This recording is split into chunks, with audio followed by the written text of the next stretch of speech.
I think potentially there's some organic magnets, for lack of a better term, in terms of looking at the drive system and the threat system, in terms of those systems are going to be implemented without us being as deliberate about it. But I think the soothing system, maybe this is evidenced a little bit by the existence of burnout. Maybe we have to be a little bit more deliberate in order to get the most out of that system in the way that we would the others. Yes, and that's where, in a psychological sense, we would mainly talk about self-compassion.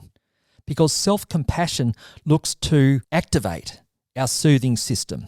And it works in this way. There are basically 3 elements to self-compassion. First of all, to acknowledge difficulty. To be able to allow yourself to be vulnerable and say, hey, I'm having a hard time here. I'm actually finding this situation difficult. Step number 2 is acknowledging what we call common humanity. Okay, it's understandable that I'm finding it difficult at the moment. Anybody might. It's not my fault that I'm finding it difficult. It's that I'm human. Everyone has their limits. And so it's understandable that I'm finding that the demands on me are outstripping my resources at the moment. And the third thing is self-soothing.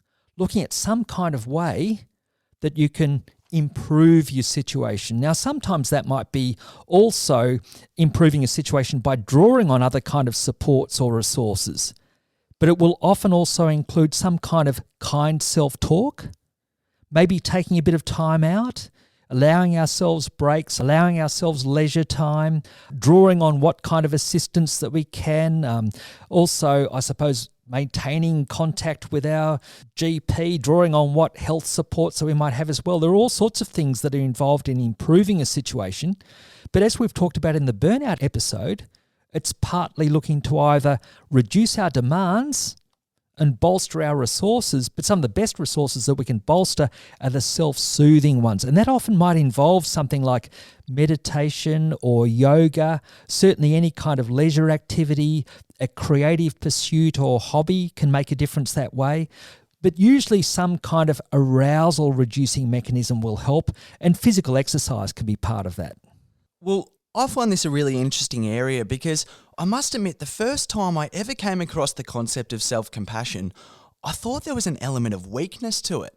And I suppose where I was coming from was looking at, for example, a whole range of successful sports people who will have that notion of, I'm the hardest person in the world on myself.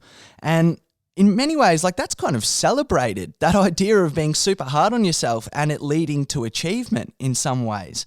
And I think it's only really been in the last few years that I've been able to almost make that switch in terms of, well, you actually don't get anything out of being hard on yourself. And maybe those people who achieved all of that stuff whilst being hard on themselves, they maybe just found a way to implement self-compassion in other ways. And it's interesting looking at, for example, some of the sports people at the moment who are just the top of the top. And like, for example, Cristiano Ronaldo, I believe, is someone who meditates now. And you see it in AFL footballers who are meditating and who are on more about that balance than just about being super hard on yourself, because that leads you to, I suppose, feeling the anxiety that's going to motivate you to get up and train as hard as you can.